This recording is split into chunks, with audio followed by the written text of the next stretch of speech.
I love designing things. I love building systems, right? Like, that's my talent. That's how my mind works. So when I went into Alpenglow, the theme really dictated the mechanics in a lot of ways. And it wasn't until other people who were like, true players and, people who had all this experience with all these different mechanics that they're coming up with these things to me. It's like, oh my gosh, it's so novel. It's like, oh yeah, that's just kind of how it works.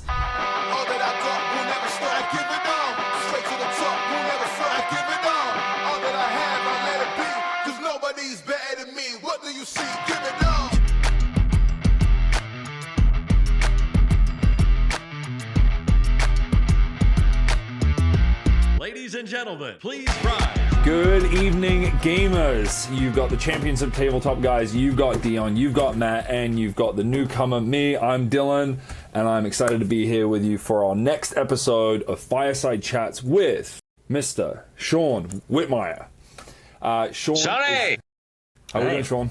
I am doing well. How are you guys? Good. Sean is a good friend of mine and fellow indie publisher. He's been in the game for a little bit longer, but he's got a very unique story. Coming from Portland, Oregon, he's done a few games, Alpenglow, Tembo Tiles, Red Dog Junction, and his latest release is PDX. All just very interesting thematic games. And Sean and I are going to kind of dig into that here in a little bit, with Deon and Matt supporting cast, bringing in their industry expertise to really grill Sean into what it's like to be an indie publisher in his realm. Fellas, we ready? I'm stuck on industry experts. I like that. Yeah. 3 years. You guys like I that? just found that out a little bit ago. I've never felt so good about myself. Yeah, we're professionals. Yeah. You guys are Watch out. welcome.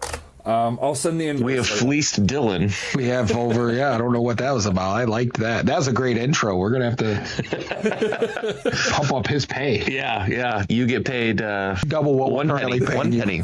Wait, am I going to get double? Well, Sean, it's so great to have you on the channel. We really appreciate your time. And, one of the things that we have loved to do here on Champions of Tabletop is really, as Dylan said, go into those in-depth stories and learn more about your history. Because when you look around the board game space, the amount of effort and the amount of commitment, love, passion that you have to have is immense to make a game. And as most developers always say, I didn't do this because I wanted to become rich doing it. I did it because I love what I'm doing. So where did Sean's journey begin in this space? Yeah, it's a great question. I like to think of my kind of gaming origins being like two different moments. One was I had a family member, like a family friend, who we always went to their house, and that's the place where we went to go play games. Family friend Mark, and he had all sorts of games, right? And we're not talking like Clue. We're talking about like Railways of the World, right? And that was one of the first games that I really got to play and enjoy and really dive into, the early Martin Wallace game. And I loved how the rules are straightforward, but there's so much depth, there's so much strategy, and everyone kind of had their moment of bringing Catan into their world. An excellent gateway game, but I'd say the big moment was really Catan, when my wife and I just had like an abundance of time not doing things with friends. And it was where, we started to explore a lot of other games that we had, started to buy, but, we started having a lot more time to play. So it's like, let's go set up Maracaibo and play it 2 or 3 times this evening. Like, you don't really do that anymore. We have kids now, so clearly not doing that. And kids go take pieces and run away and square them away. But that was kind of... Dion has 5 kids, Sean, so he's with you.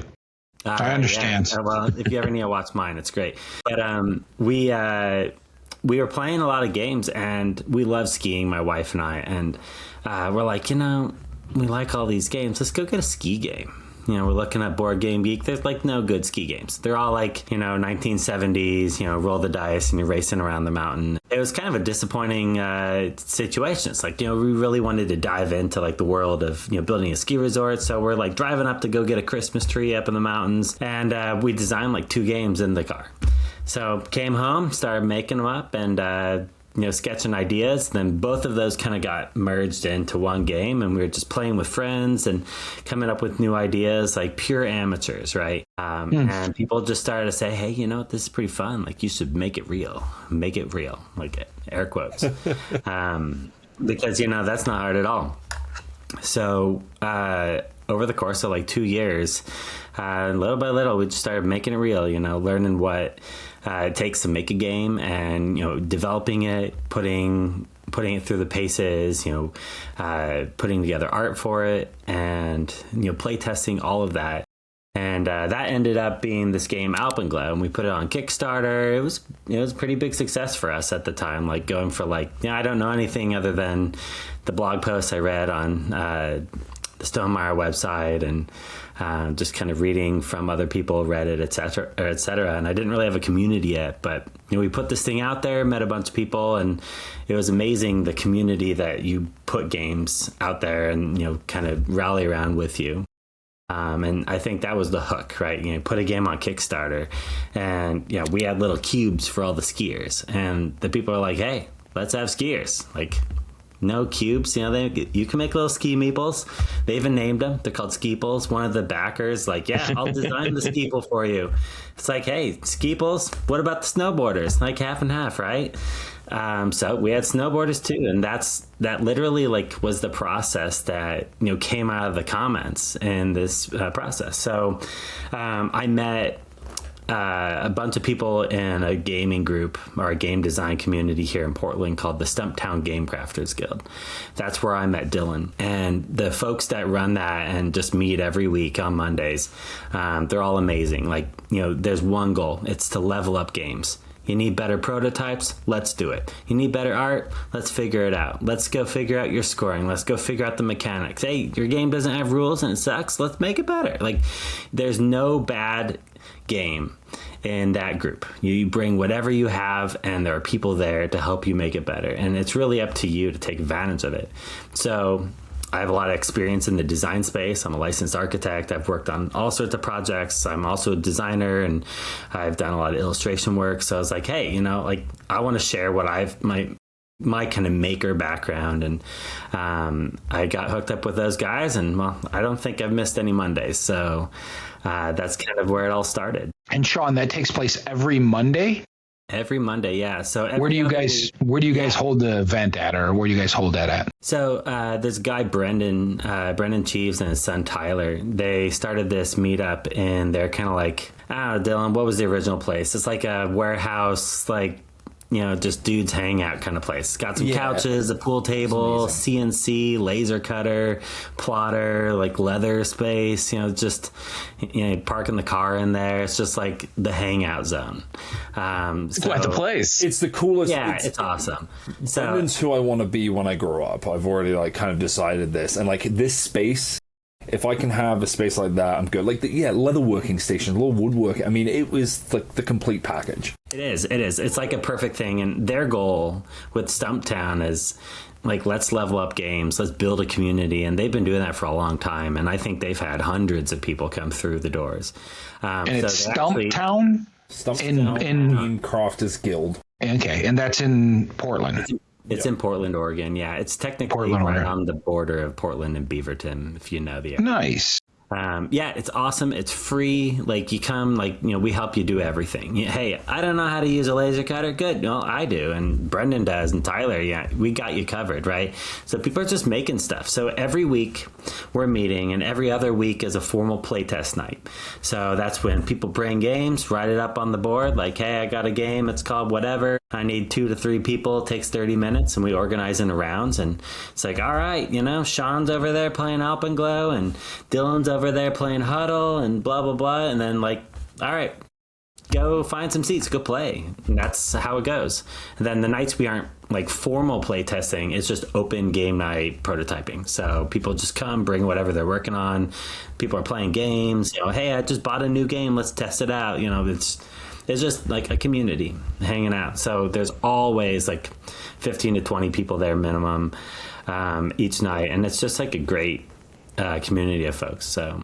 And that's found on Meetup, right? You said Meetup is where you guys join it and get together. Okay, that's cool. Yeah. So Sean, as somebody who's created multiple games, one of the things that I am always... He's created multiple games? Oh, I thought you said you... No. Someone who's created multiple games. Sean, as someone whom has created multiple games. Oh, gotcha. One of the things I love to learn about, Sean, is the process that goes through your mind of, do you start with, so in like your first game, obviously it sounds like you started with a theme, we want to have a ski game, but how much effort goes towards the theme versus mechanics when you're trying to figure out what kind of game you want to make? Does this, especially when you move on past, get to like PDX and things with some of your new games coming out, but is it like, hey, I just love to fly because, it's such an enjoyable experience to go through TSA? Or is it, hey, I have this mechanic I really enjoy playing in other games and I'd like to do something around that? So I would say that I love games where the theme helps teach you how to play. Games are so hard to learn. And even some of the games that I'm like, oh yeah, it's an easy game, I can teach it, no problem. Like when I learned it, it's like, oh man, I can't like figure out what this guy is saying in the video, let alone reading a rule book. And let me tell you, like rule books, I feel like we as an industry just haven't figured that out yet. Like I'm trying to make rule books and it's one of those things. Yeah. No, there's some really, really good rule books out there, but man, there is a lot of bad ones, a lot of bad ones. And I know you can't explain every single sequence. That's what I love about Board Game Geek, that you can go on and type in something and someone's like, oh yeah, I ran into the same problem. And then the designer can be like, no, it's not meant to do that. And you're like, oh, okay. So that's kind of nice. But I agree 1000% with what you're saying. As a guy who teaches probably 10 to 15, 20 games a month, easy, that rule books are not, is an art, and very few people have figured that art out. I mean, so that's something that I've learned, right? And I think that's a good theme, right? To finish that thought, rule books are tough, right? So if the theme can help you learn the game, I think that's huge. So I generally start with themes. But on the topic of learning, I mean, you really want to build something that people can play and that can learn. And if something doesn't make sense, or if it always confuses someone, like as a designer, maybe you should think like, hey, maybe we should change it so that it makes more sense. It makes like it does work. And that only comes through playtesting. It only comes through like just talking to people. But I'm like a pure amateur. Like I don't know all these games that people play. Like I'm not the game player. I love designing things. I love building systems, right? Like, that's my talent. That's how my mind works. So when I went into Alpenglow, the theme really dictated the mechanics in a lot of ways. And it wasn't until other people who are like, true players and, people who had all this experience with all these different mechanics that they're coming up with these things to me. It's like, oh my gosh, it's so novel. It's like, oh yeah, that's just kind of how it works. But as we do new games, we still use theme as a really heavy kind of aspect in game development. Right now we have PDX. PDX is like the airport game, airport airline simulation game. So theme kind of directed us where we're going. And when we had the original version, it didn't even have planes in it. I mean, it's an airport game. So the guys in the meetup are like, you just need to get rid of all this extra and get some planes in here. So, it's really up to making sure you have the right people around you to help you get to the point that it really wants to be. But I think that theme is an excellent hook. And it pulls you in. What mechanic do you use to lose somebody's baggage? That's a good question. We don't have a... So we did have a baggage claim randomization, and it broke the game. And it's like, I think there's something here, and we need to get rid of it. Yeah. Are delays a thing in your PDX game? Well, the funny thing is, you're the airline, so sometimes you're the one you're going to have to cancel that flight sometimes because that's for you. Well, and I was reading a little bit about PDX. It's a good midweight Euro that I think I would enjoy as a middle of the line type of a good midweight Euro game. And the pieces looked really good, by the way. Because I think the planes were a great add-on if that's something that came later. But I think that just by looking it through, I think when Dylan sent me a link a while back, we were checking it out, and I was like, "Oh, I could get into this one." And I'm a heavy Euro guy. Like I like Lacerdas, and Speakeasy is my new favorite drug. Yeah, it's great. And so I love the complicated. You lost yourself for 2 or 3 or 4, 5 hours into a game. So I think it would fall right in there. So I'm excited about that one for you as well. The PDX looks really good. Yeah, PDX is great. That game. It's funny. we went through this process of just finding balance and finding, what's the core essence of the game. And we came up with all these ideas of like how to make the game fun and loose. And we kind of took those out and turned them into expansions. And I love how it's like a class of game where it's like you got the type and balance base game, and then you have all these little expansion modules, and each one of them like loosens one of the rules or breaks one of the rules, and it just like it makes it really fun. It's like, hey, you know what, I really want to break that rule so I can just fly, pun intended, with PDX. But we kind of do the same thing with some of our other games too.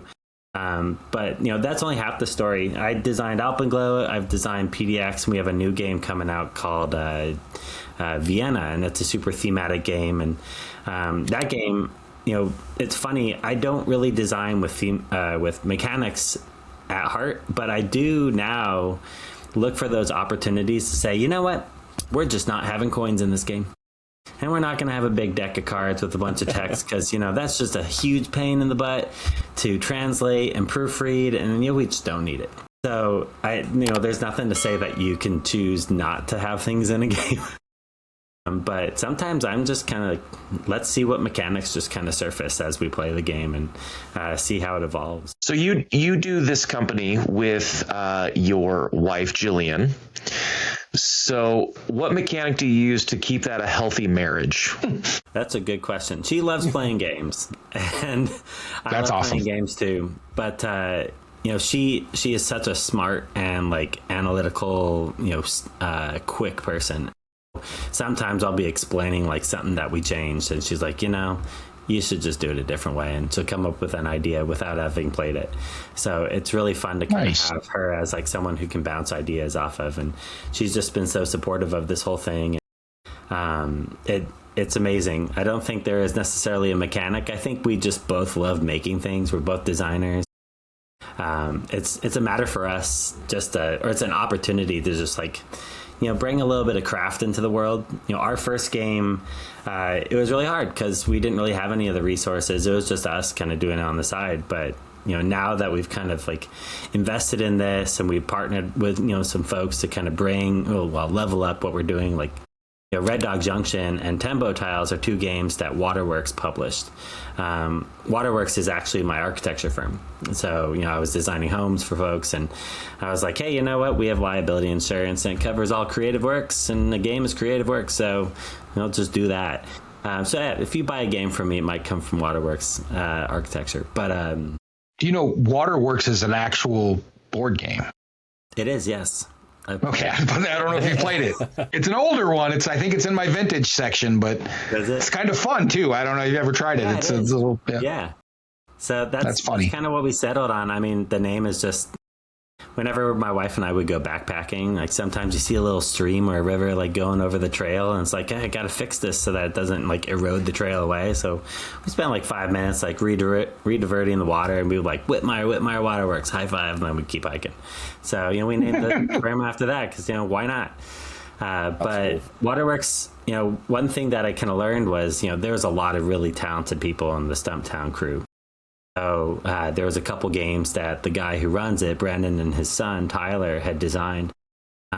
Two of them, Tembo Tiles, you saw on Dylan's table. Excellent. 30 seconds to learn, 5 minutes to play. I mean, you just pour the tiles down, flip them all down, and just start flipping them over and match. It's easy.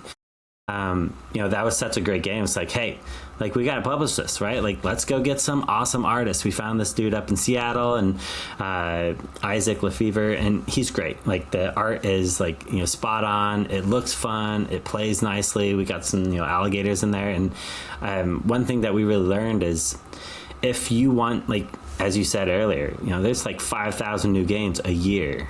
So how are you cutting through the noise, right? Like how do you become signal? And what we decided as like a community, as a group, is like, hey, if you want to like level up, you need to start by thinking about game design through a marketer's kind of perspective. Because, if you want to sell a game, you have to get the game in front of people. You have to catch their attention. And, you could have the greatest mechanics in the world, but an amazing puzzle, and no one's going to know about it unless you have equally amazing art to cut through that noise. Because, I don't get to send an email out to 150,000 people. My name isn't, Cole Worley. So, I'm a nobody. So if I'm going to do something, I have to be like 10x everyone else. And that's kind of what we started doing. Red Dog Junction. It's like, you know what, this game is great, but we need someone way better. And that's actually a really interesting story. I mean, if you want to really succeed in anything, you kind of have to fail. Dillion, he got to know one of our games called Space Freight. That was a game by the father-son duo. And we put it on Kickstarter, and I was like, hey, I can share some of my experience with Alpenglow. And it was a dud day one. And it's, part of it was, I knew that it just wasn't right. It just felt like a good amateur game, but it didn't look like a solid, game that you're going to see on the shelf at the local game store. And we decided to cancel it, cut our losses, and say, all right, look, this game is great. The mechanics are great. It's fun. It's fast. It's easy to play. Let's do it the way we should have done it. Let's go hire the best artist we can find. So we hired Marie Bergeron. She had like that kind of like Thunder Road. Well, she is the artist of Thunder Road, right? Like she's got that grunge kind of like adventure space cowboy thing. Let's go make a space cowboy thing. Let's go like partner up with a meetup. Like a writing meetup, and let's like create a world around this game. Like, let's go all in. So Red Dog Junction is the result of that. We went from a failed Kickstarter to a relatively successful one because we went all in on art. And I mean, it costs a lot of money, but she took that game and turned it 100% around. And the funny thing is, we didn't change a single rule. Well, from a retailer side, or not retailers, but a buyer's side, I know I used to be a collector. Table presence and art brings you to the table, right? The rest of it has to pick up from the ability of the game. Yeah. And then there's a sweet spot right now in the industry that I feel very few games are hitting, to where it's easy to teach, easy to learn, but has a multiple levels of strategy to it, right? Like you can play on different levels based on what you know, which brings the replay value back. And there's very few, but I would say that's right now a huge sweet spot in the industry, even with simple games like Flip 7. It's a simple blackjack style push your luck. But if you're really playing it at a different level, you're counting the cards, you're figuring out what has been thrown away, what has been kept, and really making intelligent decisions whether to hit or not. In a stupid, simple card game that's literally a pile of cards. But the design is there, the quickness of learning it and teaching other people how to play. I mean, it hits all those marks. So as a designer, I'm sure you guys sit around the table and discuss this quite often about how to hit that sweet spot. Yeah, absolutely. I mean, one thing that the meetup kind of does intentionally but unintentionally is, we go through like 3 rounds of feedback on games. So we play a game and then you get, some feedback time afterwards. And that's generally about 1 hour. So it creates these games where it's like, you kind of have to have gameplay down to 15 minutes per player. And that's just like the nature of playtesting there. So a lot of the games that we're working on, we're kind of trying to hit that mark. It's like, hey, if we can get a good, solid, strategic experience for people who know how to play, plus maybe 1 or 2 people who need to teach, if you can get all that in and some feedback in an hour, then I really think that you're nailing it down. And then maybe you figure out what like the true experience of the game really wants to be, and that could be a little longer or whatnot. But I do think that like there are people who love to just go all in on a game. I think that table presence is extremely important. One of my favorite games is Lisboa, and I love that game. I love the art, but I swear, Lisboa, man, like that game is really simple if you just take away all the beautiful art, right? Like it's a huge distraction. Like Ian O'Toole, he just nailed it out of the park, but Ian O'Toole's amazing. You're literally saying every sexy word to Deon that you could say. Is getting Talk so dirty to me, Sean.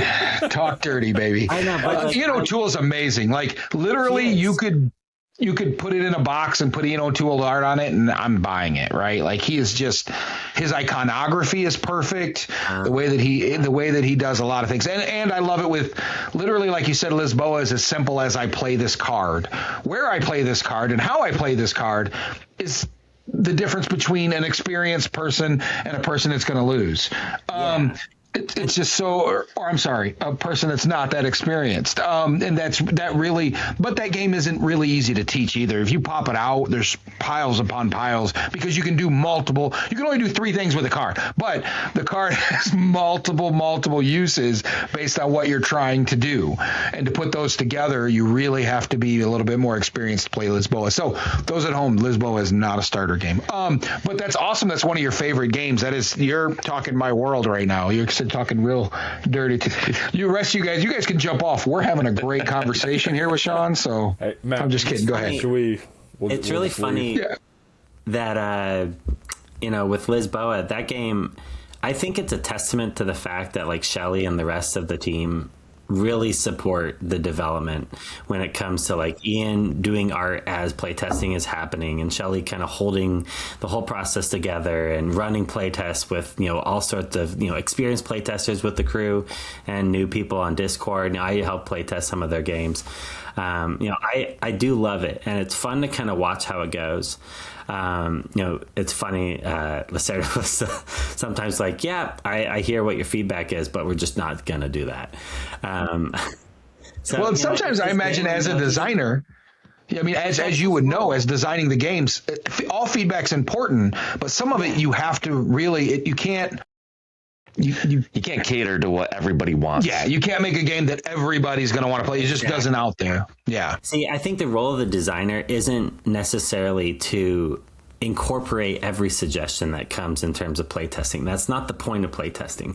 The point of playtesting is to see what happens when people engage with it. If someone has a problem and they voice it and they voice it again and they voice it again, it's not because their solutions might not be the solution, but it does highlight, maybe there's a problem with that. And maybe we should, think about other ways to address it. For example, in PDX, there's an issue that people had seen. People keep wanting to have a refresh mechanism in it for the display. And, the way that we didn't want to add another action, another mechanic, another distraction towards building your efficiency engine. Because it really just the refresh action generally doesn't ever support you unless you have enough actions after that to take advantage of it, right? You're usually just helping everyone else out.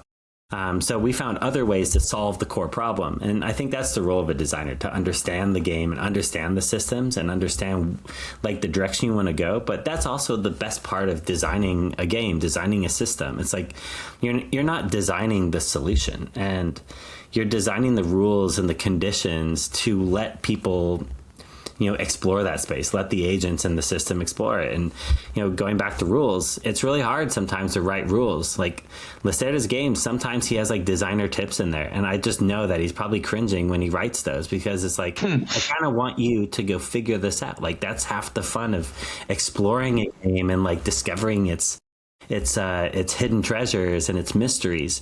But sometimes, like Lisboa, when I explain that game to people, I'm like, look, there isn't a bad action to take, because every action requires one other action, and it's required for another action. So wherever you enter that big, crazy circle, you just got to start somewhere. And unless you're an expert in it, it doesn't really matter. Like, oh, I took this action too early, I'm going to need that later. So I'm all good. So I love how, not only do they have, those types of mechanics, but they've been able to craft rules that actually do get you there. And they have the player aids that like give you enough to get there. Well, and, I mean, I kind of see them as like a role model in a sense. Like, how can I build up our games and actually do the required development work to get it there? Well, and let's be honest, their player aids, some of them, I think even in Lisboa, I know in Inventions, it's like a little booklet. It's not a player aid. Hold on.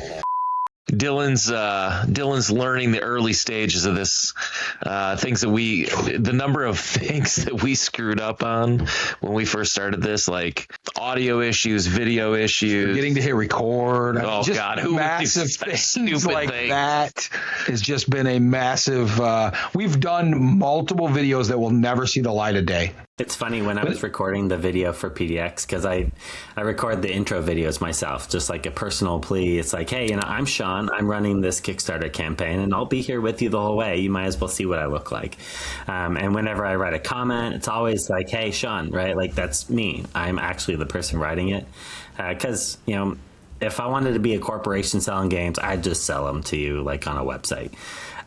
But it's funny because I record these videos and I got a fancy little clicker, like a Bluetooth clicker to turn on the camera and turn it off for the little clips. And it's funny, sometimes I'll like forget when I click the button and I get off. So it's like I just record all the chunks between all the content. I'm like, oh man, I just waited like 30 minutes. It's totally wasted. It's like all I have is just Yeah, sometimes you do react videos to YouTube videos and then you forgot to hit record, and sometimes that stuff happens. That's life, Was Welcome. The YouTube video than earlier? Let's not talk about that. So It is the YouTube video from earlier. yeah, it was Dylan. It was. But anyway, we'll get back to the conversation because I don't want to pull us too far. Dylan, jump in too, because we'll just keep talking. So I want to make sure you're asking some questions too. So I think that's the only issue. Is like when I talk, your audio cancels, so I don't think you guys hear me. we hear you. I do. Yeah, we can hear you. You guys just ignore me. Got it. Yeah, I'll go myself. This is great. Yeah. Well, yes. Just kidding. We just talk over top of you so we don't have to hear. No, I'm just kidding. Well, I mean, the second I saw Deon with Lisboa nudge Max ooh. Deon got excited about that. Yeah, Lisboa. I mean, all of that. I was like, ooh, I like him. That's literally, and I'm telling you, literally, he could every year he releases a new game lately. It's been this way. He could literally shit in a box, put Ian O'Toole on it, and I would be like, take my money. Like, I don't even need to play the game. I just want you to take my money. Yeah. Because I can't, I'm a real competitive gamer, and you cannot master his games. You just can't. Every time I play it is that I have to challenge myself, not just with the people at the table, but just the game itself challenges me, and to a point of where everything around me dies. Like, I'm not worried about inventory. I'm not worried about, bills. I'm not worried about life. I'm not worried about home. I'm not worried about kids. I am a freaking trying to rebuild Lisboa because of this horrible earthquake that happened, and screw everything else around me. I'm going to build it better than anybody as an architect or whatever it may be. So I love his games because of that. It gives me the best escape I've ever had. And I came from the video game development, and it surprises me the further we get into this, how close it is to the actual development of board games. It's not that far off. The media development process. It's really weird, but sorry. So we'll jump back into the interview. Dylan, if you want to kick it off with a question or anything. Yeah. Well, we've talked about playtesting and kind of the process of playtesting, especially at Stumptown. I'm kind of curious, your take on the role of the designer being someone not necessarily to always listen and do and take all the feedback to heart, but so how, when you're playtesting, what are some of the signals you're looking for when a change does need to be made? And maybe when that feedback is isolated, it's more towards that person's personality versus the game mechanics or the game kind of direction and game flow needs to change? Yeah, that's a good question. As a designer, I don't need to own every decision. I don't need to own the design of the mechanic. Everything that we do is built on the shoulders of someone else, right? Someone already invented the wheel. Me making a wheel is really just building a better wheel because they already did that work. So when I'm playing a game and people give me feedback, I listen to everything, and I just kind of listen for patterns and trends. If people have a problem with scoring, then let's figure out scoring. But I generally try to understand more of what's why did they bring that up? What was the thing that they were struggling with? Why didn't they like it? Or why did they win so badly, right? If someone just dominates, is it because they just cracked the nut, right? They just solved the game? Or is it because, maybe they cheated or maybe something's broken, right? I think there's times when I really want to dive into something, but there's times when you just can't fix everything all at once. So I think it's really important on any project, especially a game, that you really just fix one thing at a time and then go back into a test and iterate. That way you can see, if I make 5 changes, I have no idea which change had, the good or bad impact on the game. So I definitely try to figure out okay, these are all good things. I'm going to keep notes and I write everything down, but I'll generally figure out like, all right, I'm trying to fix this one thing. This is the type of feedback I asked for at the beginning of the game. And I think that's really a strong strategy for game designers. When you play with someone, say, hey, we're playing the game and this is what I'd like to learn from you. Especially when you're trying to figure stuff out, like focus on that. Think about that as you're playing, and you'll generally get really good feedback, even from people who are like not designers, just people who play games, because they have an intuition of how they should work. So as somebody who's kind of come from, a different industry and found themselves into the board game space through passion and interest in the hobby, there's a lot of pressure that you get if you work for a big company in terms of what a success is. But if you're a new developer coming up with a new idea for a new game, what do you think is a realistic idea of what a successful game looks like when you're getting started? That's a great question. When Dillion came to the meetup, I think he came when I gave a presentation to everyone. Just kind of like, I did this Alpenglow Kickstarter and I want to share what I did. I want to share the ins and outs of running a campaign and like what the process is of going from game designer to game publisher.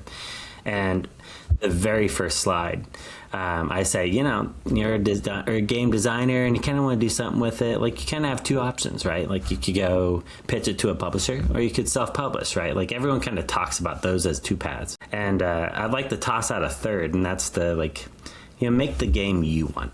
And you take that game, maybe you go order some, copies from a manufacturer in China or wherever, and you ship them to your house. And like you have these, it's not that expensive. It is, but it isn't. To get something really nice, you could probably spend about $1,000 plus shipping to get like some really nice copies that you can have, enjoy, maybe share a couple with some people. And I think when you're trying to define what is good or what is success, it really comes down to like what you want out of it. Personally, for me, I just want to make good things. I want to make things that people love. I want to make objects that people are excited to have and own. Like I love craft. I have a whole shelf up here of products that are just like, the definition of craft for their industries. Like I love collecting musical instruments that are like kind of different.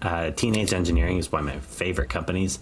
They make these just awesome little instruments. You should check it out. Teenage.engineering, I think is their website. I love how they like rethink how things can be, and they kind of push everything aside.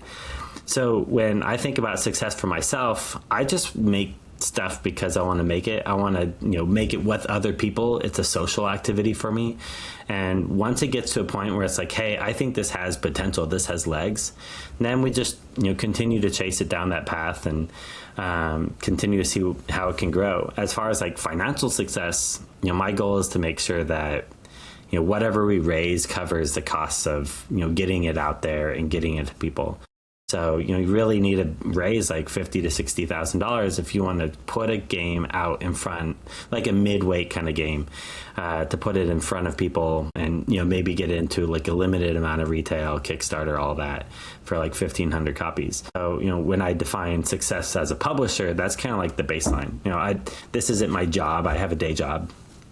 But when you get into like the realm of like PDX, which is on Kickstarter right now, and, it's on track to hit 400K, nice. That's like a completely different story. Like I had no idea that it was going to perform like that. I was kind of like crossing my fingers. Like I really hope that we hit 150 this time. So when you get to that kind of level, that's when, things start to change and you start to have to, redefine how to manage that success and make sure that you don't go overboard with stretch goals and all of a sudden you're in debt, right? I can't remember who said it, but, there's a game designer publisher who said that the scariest thing to him as a guy who puts games on Kickstarters is the $1 million campaign, because he's like, that's when you lose money, because it's really hard to scale. So when I talk to game designers in our community, I generally say like, hey, success is what you want from it. If you want to make this game a certain way, then let's make it that way. Like, let's help you make what you want. But there's a point where if you want to publish the game, success is different, right? Like now you're designing to a market. Now you're trying to establish product market fit. Now you're engaging with marketing and establishing partnerships, and you're designing for more than yourself. And sometimes what you want isn't necessarily what everyone else wants. And, I think that's the hardest part of all this. It's defining what success is and, making sure that you're okay with that, because it's easy to design a game for yourself, but it's hard to figure out how to kind of scale that up and build a business around it. So as we have a small game development team here that meets the second Friday of every month. We call it the Gamesmith Club of Southwest Michigan. And they meet and they play test games with each other. Some of them are like Ken Franklin, who has multiple published games out there with very successful. I don't know if you know who Ken Franklin is. Anyway. Yes, Sorrow. He just did the new Sorrow game that came out not too long ago. He also did the Firefighter one, the Firefighter Legacy one. I can't remember the name of it, so I feel horrible. Don't hate me, Ken. Flashpoint. Yes, the Flashpoint Legacy he just finished. That game is great. I played that a long time ago. That's one of those chapter 1 games, right? Yeah, a great dude. He comes in and every once in a while he'll stop in and visit with them as well. So we have everything from I just thought of this idea on a napkin all the way up to this is my published game. So my question to you is, how would you recommend, because what you have is very special and the community that you've built there, I think is really, I don't know, I imagine it's helped you immensely, but it's also helped people like Dillion immensely as well, to have that kind of community to fall back on and really go to play test his game and get that kind of feedback. Other than like Protospill, who travels around, what would you recommend? Meetup worked well for you guys, but what would you recommend is my question for someone to start up a local community like that? What are the steps that you would recommend they would get into? Ooh, that's a good question. I think if you wanted to create a community of game designers, I think you got to do it in a place where they go. Doing it, like having meetups at a game store, that's like the natural starting point, because that's actually a great place, because you have all these games, especially if there's like a library section where you can just pull down a box and open it up and look at components. But I think what really levels up a game design community is the ability to prototype. Playing online is easier than ever. You have multiple platforms that are either free or pretty much free, like Tabletopia. Tabletop Simulator? Right? Yeah, Tabletop Simulator. That's $20 and you own it, right? And, those are platforms that you can put something out there, people can play. There's communities like Break My Game and others, on Discord that you can easily join and just get games together. There's an online community. But if you want that in-person community, you really need to have the makerspace attached to it. And that's hard because, a 3D printer, you could go spend, $300 and buy, a 3D printer. But if you want to, you need a 3D printer, you need a plotter, you got to have a laser cutter, a big Cricut, right? Wow. You kind of need the things that help you, I think. And the reason why I think having a makerspace is, a big step in creating a really robust community is because it allows for people to kind of go beyond the napkin sketch, I'm cutting out paper from my printer, right? I think that it's a really big jump to go from that to a prototype that has art that starts to really get you excited about the theme and really engaging. And, I know that there's a lot of controversy about AI, especially in the board game world.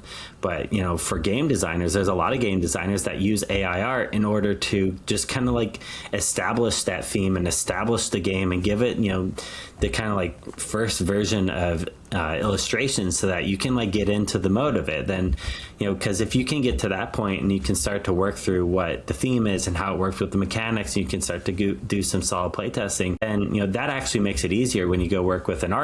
Say, hey, this is the look and feel that we've had up to this point, and we love the work that you do, and we're looking to transition from here up to the next level. But if you can have a space that helps you make better prototypes, then I think it helps you kind of graduate to the next round, that higher round of feedback that generally is, definitely sought after. I think that it's hard to find really good playtesters also, unless you have a place where there's, a volume of good games, and it's like a chicken and egg thing, right? You need good playtesters, but they don't want to come to a meetup all the time unless there's fun games and fun people to play with. But there aren't games to play unless there's playtesters. But the thing that connects the two is having the facility that kind of facilitates that. And with the closure of Print and Play, which is right on the other side of the river from us here in Portland. Oh wow. You know, it's a sad thing because, you know, a lot of game designers actually would print prototypes there. I mean, James Stegmaier did that. You know, he kind of built a lot of what he has in Stonemaier using that. So the fact that those are kind of becoming harder and harder to find, I think just shows you the opportunity. I mean, Dillion can really talk about this right now. He moved to Florida and he kind of lost the community and the place to really build, you know, what Huddle is. And I think that that's kind of taken its toll in trying to find people to play with and really like build your next games, right? Oh, yeah. I got more done the Monday a couple weeks ago when I was back in Portland than I've done in the last six months here. This community is so special that I am actually going to be working on plans so I can go back at least once a month to go and like spend time with them. One, it's really great to like be a part of, to get feedback, but two, playing other people's games and like seeing how people think, like giving that feedback, I think makes you a better designer, makes you a better like just game and system thinker. So as much as like it's great to go get feedback on your games, it's really good to go give feedback on games too. I think like both sides being able to be good at both is tremendously helpful. And yeah, that's the cost of the meetup. You know, if you want people to play your game, then you got to play other people's games. We generally, when someone new comes in and brings a game, we usually put them in round 2 or round 3. That way you have to stick around and play some games. Like, you know, this isn't a place where you come in, you use the print shop, you make a prototype and have people play your game and leave. Like we don't accept that as a viable situation. Like we want you to be part of the community, and that's why these facilities and all of the machines are kind of there for you to use. You know, we're all there. Like I'm laser cutting other people's games because I'm invested in helping them with their games because they've invested their time into playing PDX and making it better. So building community, man, it's really hard. And I think a lot of people want to join these communities, but sometimes I think it's just hard to find because, you know, there's a lot of people who just don't know how to like cross paths. And I think a lot of it is that game makers that you're doing. I think that's amazing. We don't have anything like that around here that I'm aware of, or anything around that anywhere. I mean, just the club that we created has already gotten huge success from just the guys just coming in and playing, and like you said, making a deck of cards at home by printing them and cutting them out, you know. So the game maker part of it sounds absolutely amazing. The fact that you can do prototypes of stuff at the place, something like that around here would be amazing to create. So that's awesome right off the bat. Second, do you go to Gamma at all? And one of my highlights this year at Gamma was not the games that everybody had published and ready to come out. A lot of those games were like, yeah, I'm not into this. But a lot of the guys that were teaching games that isn't out yet, a lot of the playtest area was like, oh, that's going to be good when it hits. And as a retailer, I was excited, like, oh, I know you're probably a year or two from me seeing this in my store, but man, here's my card. When you get it done, hit me up. Like, I would love to carry this in my store. So, do you go to Gamma a lot at all, Sean? So, I think Dillion can probably tell you this. I'm a very atypical kind of like game publisher. I'm not a person with a huge, you know, track record. My first game convention, like true game convention with maybe more than 100 people, is this weekend, Game Storm here in Portland. So, wow. I've figured out a lot of this stuff. I've been listening to and reading as many blog posts, articles. I literally just like send emails to random publishers like, hey, you know, my name's Sean, I'm Waterworks, and I just like your games and I want to just talk to someone. And it's amazing. Like they all just answer the phone. Wow. I've been able to I've talked to dozens of designers and publishers here and in Europe. And, you know, that's kind of how I've learned. But the big gap that I have right now is how do I start to engage with the board game industry itself? Not necessarily these communities, but in the community that we're building. But it's like, how do you engage with the industry? I'm doing that right now by creating a media and reviewer, content creator community. And I'm prioritizing getting as many of our games into their hands as possible. Filled out for it. I already filled out for it. Oh, okay. That's what Dylan sent me a link. I know you're excited. That's where I found PDX, and I was like, why is this not on my table? No. So I already filled out for it. We decided that 20 copies and 287 people before the campaign launched was a bit much, where I think we're going to order more copies of our next game, like preview copies. But, that's kind of what happens when you cast a wide net and you try to build that community. But a lot of people are great. If people are like, hey, I'm going to help you promote your game. I haven't seen it yet, but I'm just excited about it. And I'm like, you know what? That's how you get in the top of the list of the game. And, I'll send it out, right? There's people who are just so invested in helping other people succeed. And that's why, this year I really do want to invest in conventions. But one reason I haven't gone is I feel like I wasn't ready yet because we just haven't had any games. Going, I think, feel that it's kind of a weird thing, and maybe I'm just finding looking for any excuse not to go. But I love hanging out with people. I love the kind of social side, and I mean, I was just jazzed at the end of the day today. Just and this was the first day of the convention. I mean, people are still working, right? Tomorrow and the weekend will be the big days. But just walking around and talking to people, not even about our games, just oh, hey, you're playing Feast of Odin. I saw that. I thought it was cool. I want to test out. Oh, how did you get a copy of Orloi? It's not even out yet, right? So I just love talking to people, and I think that's something I look forward to. We'll be at Gamma next year. Dillion and I have been talking about going to Origins to just, cover as much ground as possible. We really want to make sure that Waterworks has a presence at PAX Unplugged, because I think that's going to be a really big opportunity for us to kind of get our games out there in front of people and just talk to folks and see what do you think. But one thing I also really want to do at conventions is I want to bring the games we're working on. I want to show off what's coming next and see what people think, because the people we're designing the game for, when I designed Alpenglow, this was a game that my wife and I wanted, and it's kind of for us, right? And PDX, that was a game that I was exploring a theme, but I was making for other people. Tembo Tiles, we made this game for other people. Red Dog Junction, same thing. And when you kind of switch that kind of mindset, that's when you start to go from designer to publisher, and you're starting to think how do I create experiences that bring people together to a table? And that's really what matters to me. I just want people to have fun with what we make, and I want them to enjoy it. That's why investing a lot of money in art, that should be an obvious thing, because people don't want to buy something that looks terrible. We have billions of, well, not billions, but we have thousands of beige games, right, and brown games. Let's get some color in the board. And just so we're clear, some of my favorite games do have beige and brown in them, so it doesn't make it a bad game as well. But just so we're clear, I don't want to trash those games. Keep making those games, because I'll keep playing them. But just kind of a shout out real quick. Conventions are great, I think. As a retailer, I understand the importance of conventions, and you build communities at conventions, so I applaud you for that. But it's really, I think, and Dillion can attest to this, and even Matt here that we've been to a couple times, Gamma's a whole nother monster. It's unlike any other convention that I've ever been to, and you make really good, long-lasting relationships, because you find out in the industry, people don't really leave the industry. They just change what they're doing from somebody else. And so you make those connections. And Dillion, I was surprised at how well he did with it. He's like, oh, I met this guy and I met that guy and I had, this introduction type of thing.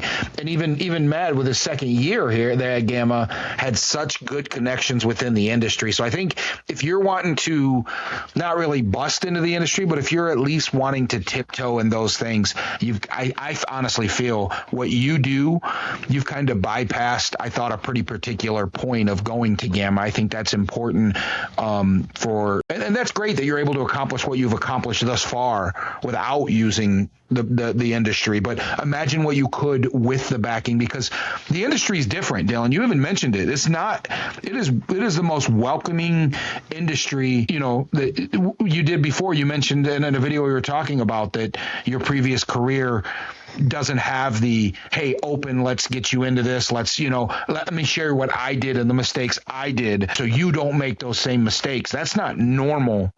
Even in the retail industry, I talk to guys that are literally miles away from me that were like, hey, how's this working for you? Well, it sucks for me. I hope it works for you, type of thing. And that's not normal in any industry. So. Oh, yeah. Yeah. Gamma, I think Gamma is something that's really important. And I can't tell you how many people said, "Hey, I'll see you at Gamma." It's like, ah, man, I just can't be there. But and I have a baby and a toddler, and I understand. We were talking about like the magic to get your wife to say keep supporting you for it. Well, it kind of comes at the cost of things like that, but.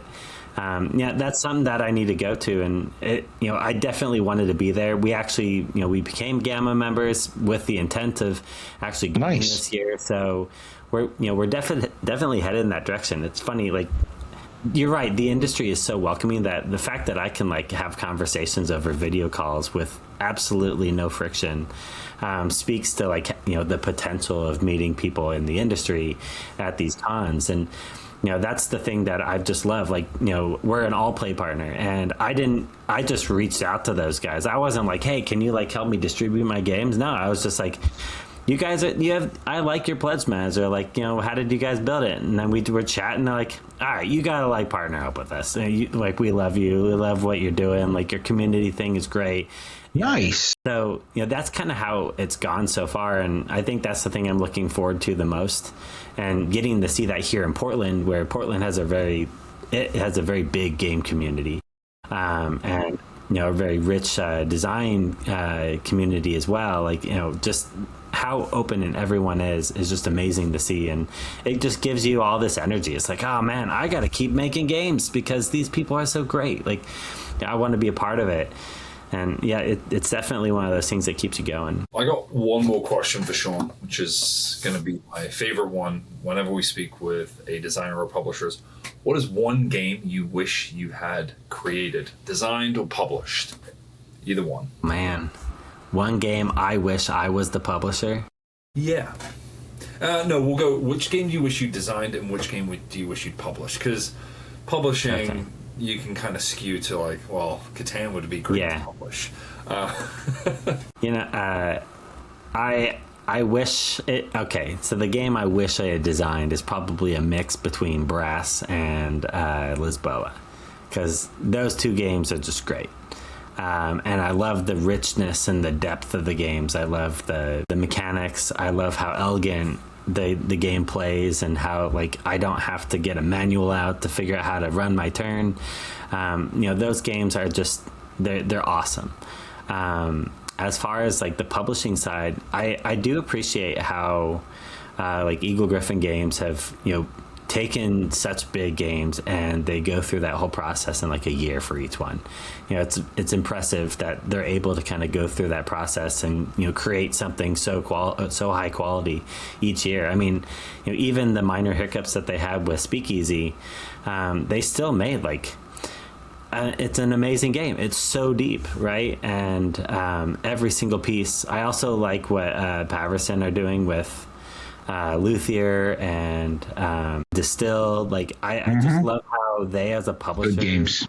Yeah, Dave, they're just killing it, right? Like that's what I want to build. I want to really be a part of that. And I think, his superpower is being a professor and teaching, game design. So, and having access to, the capabilities of a university, which, that's kind of a neat superpower. But to build something where you can create these really rich thematic games and you're connecting with a bunch of people, you're building an awesome community. I mean, all of those publishers, they all have amazing Discord communities where they have a whole army of backers and fans and game players and play testers that are ready to go, like, fight to the death for those guys. And, that's something that I'm slowly trying to build myself, and really get to know who's supporting us. Like, that's the most important thing to me. Make sure I do right by the people who I make games for. Well, and I think one of the hard things, Sean, too, is so you go through some of the things you've talked about on this Tabletop Tales here is the journey you've kind of been on, where you've gone.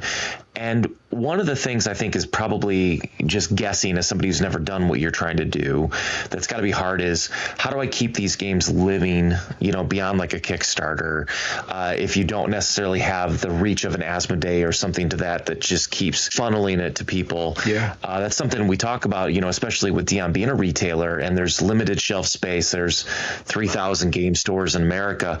So for somebody who maybe misses the Kickstarter of like PDX, products, what is your goals to keep the products? Is it to get it into retail stores? Is it just to have it available, like self-published on your website? Like, as a small business, like, how do you keep a game alive? Because there's a lot of games that they do one run and then they kind of die and they go away forever. So how do you keep that alive? Yeah, that is an excellent question. For us, that's definitely like top of mind. I think it comes down to a number of factors. First of all, Dillion and I had talked many times about like, hey, I'm here to be a resource to help you like get Huddle onto Kickstarter. And I think Jamie Stegmaier even said this in one of his posts, like, they don't do Kickstarters anymore, not because they don't really need it. There's a lot of companies that don't need the funding up front. It's a way to like have inexpensive access to a bunch of customers, right? Yeah. It's a good marketing tool. Yep. Yeah, we know this. But there are publishers who actually need the cash. Like we don't have money. Like Red Dog Junction, we're actually losing money on that project until we sell enough games to cover it. So,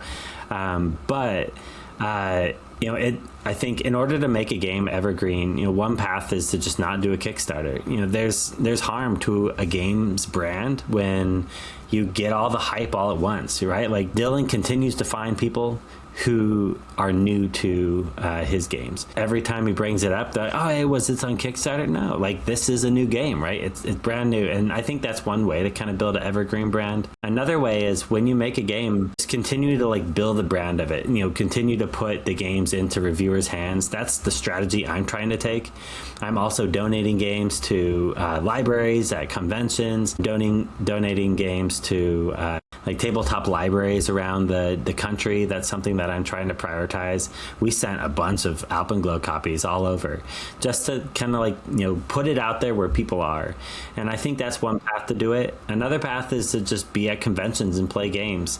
And, trying to figure out like what does that look like in terms of picking up a copy of something, scheduling a table and just dedicating an hour or two to like playing an old game and say, hey, I love this game, we made it a long time ago, and anyone who wants to play it, like I'm here to like teach you the rules, have the expert at the table, and just have fun. So I think that it's hard. This isn't this an industry where just everyone, their attention is on the new. Every week there's new games, new Kickstarters, new game found, right? Like, so, combating that I think is really tough. The last thing I'll say about it is I think if you build something worth investing in, something that is, approaching like that kind of goal or ideal of craft, hire the best artists you can get and, just test the game as much as you can. Those are the things that kind of drive us to make better products. And I think, if you want a game to be evergreen, it's got to be good enough to be an evergreen game in the first place. And I do think that there's a lot of games that kind of rush the development process. And, our first game, we rushed the development process, not on purpose. We just didn't know how to develop a game. So, those are the things that I learn over time. And when I talk to other publishers, they say, hey, like you just have, yes, there's times where you just like, you nail the product market fit, people are excited, and like you find that niche and it kind of goes viral. But for the vast majority of games, I think you just kind of have to push on it in order to, to keep capturing people's attention. So one of the last questions I have is, when you're done 30 years down the road and you think back to Waterworks and what you've accomplished, what do you hope that you can say when you finish Waterworks? I hope that Waterworks, I can say that we built a catalog of a diverse, collection of designers and voices and artists, from communities that, Waterworks is a part of. My goal and my driving kind of mission for Waterworks is to elevate the designers and the voices around us.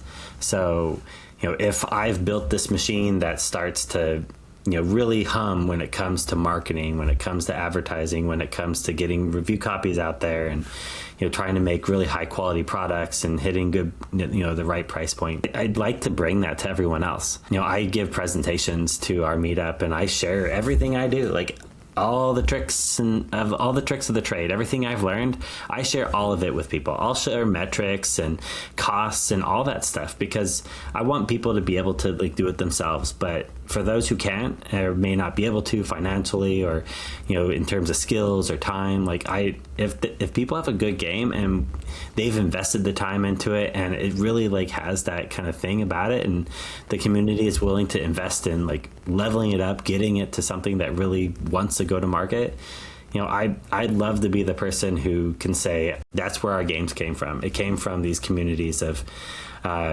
designers and play testers who they just, it's a product of their passion, and I want to give them the opportunity to get it out there. So if I can say that I help other designers kind of achieve those kind of goals and dreams, then I'd say that I'm doing a good job. Nice. So, Sean, as we wrap this up for Waterworks Games and everything that you're creating, especially with PDX coming out, where can people go to follow you, keep track of how you're building, and more importantly, how can they get your games going forward? Where can we go? Yeah, the best way to find us is on our website. So just go to waterworks.studio. That's where you can see everything that we're doing. We put our pre-release games up there. We show more than we probably should.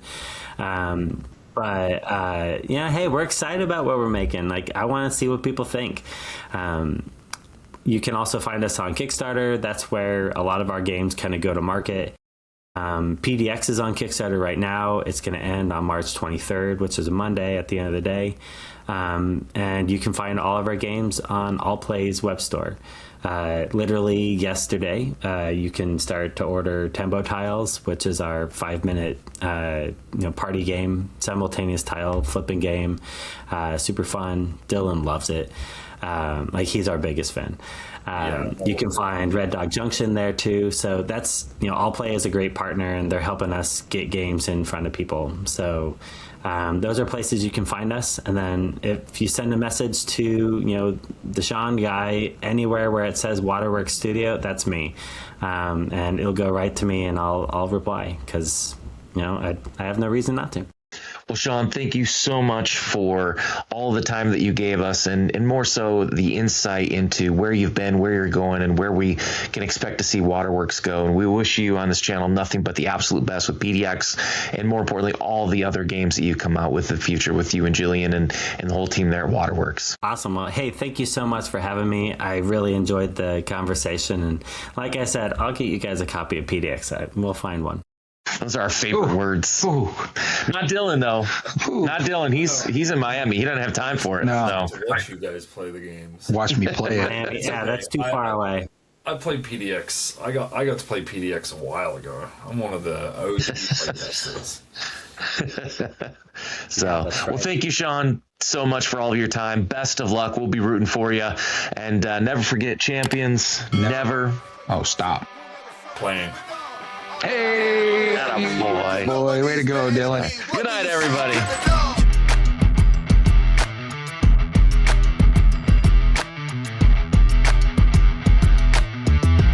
Ladies and gentlemen, please rise.